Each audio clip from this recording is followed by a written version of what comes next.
आपल्या राज्याचे मुख्यमंत्री माननीय एकनाथराव शिंदे साहेब, उपमुख्यमंत्री माननीय देवेंद्रजी, मनसेचे प्रमुख राजसाहेब ठाकरे, महायुतीचे उपस्थित असणारे मुंबई शहरातील सर्व साईच्या साई उमेदवार,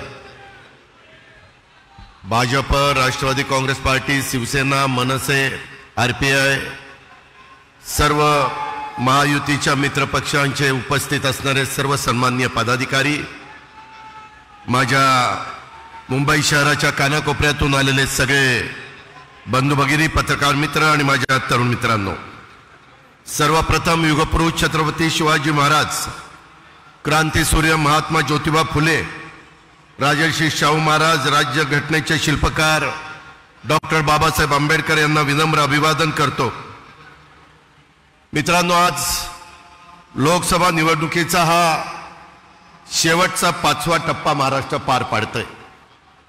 खरं तर देशामध्ये 7 टप्प्यामध्ये निवडणुका होतात, परंतु आपल्या 5व्या टप्प्यामध्ये मुंबईचे 6, भिवंडी, कल्याण, ठाणे, पालघर आणि तिकडे दिंडोरी, धुळे आणि नाशिक अशा पद्धतीने जवळपास 13 ठिकाणी निवडणुका होत आहेत। 13च्या 13 ठिकाणी महायुतीचे उमेदवार धनुष्यबाण आणि कमळ या दोन्हीपैकी एक चिन्ह घेऊन उभे आहेत।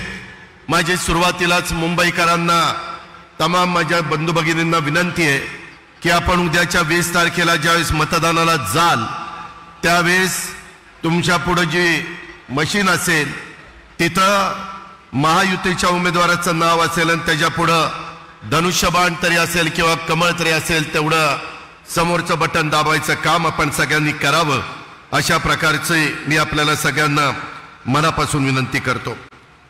मित्रांनो, शिवाजी पार्क हे एक ऐतिहासिक मैदान आहे। या मैदानाच्या साक्षीनं पंतप्रधान नरेंद्र मोदी यांच्या नेतृत्वात महाराष्ट्र देशाच्या प्रगतीत एक नवं पर्व या ठिकाणी सुरू करतोय। पंतप्रधान नरेंद्र मोदी साहेबांच्या माध्यमातून सर्वसमावेशक असं नेतृत्व आज देशाला मिळालेलं आहे।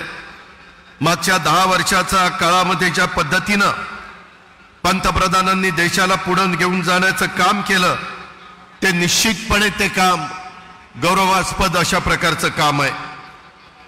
मोदी साहेबांचं कणखर नेतृत्वच पुढच्या काळात देखील तुमच्या माझ्या भारत देशाला प्रगतीच्या शिखरावर घेऊन जाणार आहे आणि हा निर्धार इथल्या सर्वसामान्य जनतेने केला आहे आणि म्हणूनच त्यांना तिसऱ्यांदा आपल्या देशाचं पंतप्रधान करण्याचा संकल्प आपण सर्वांनी करायचा आहे। माझी आपल्याला विनंती आहे की आता सध्या विरोधकांना कुठला विकासाचा मुद्दा राहिला नाही।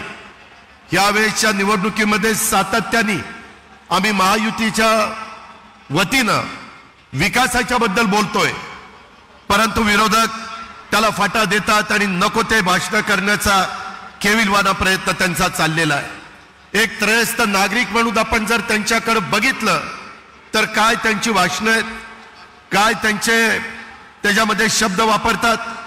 अरे, आपल्या महाराष्ट्राला सुसंस्कृत महाराष्ट्र म्हणून ओळखलं जातं।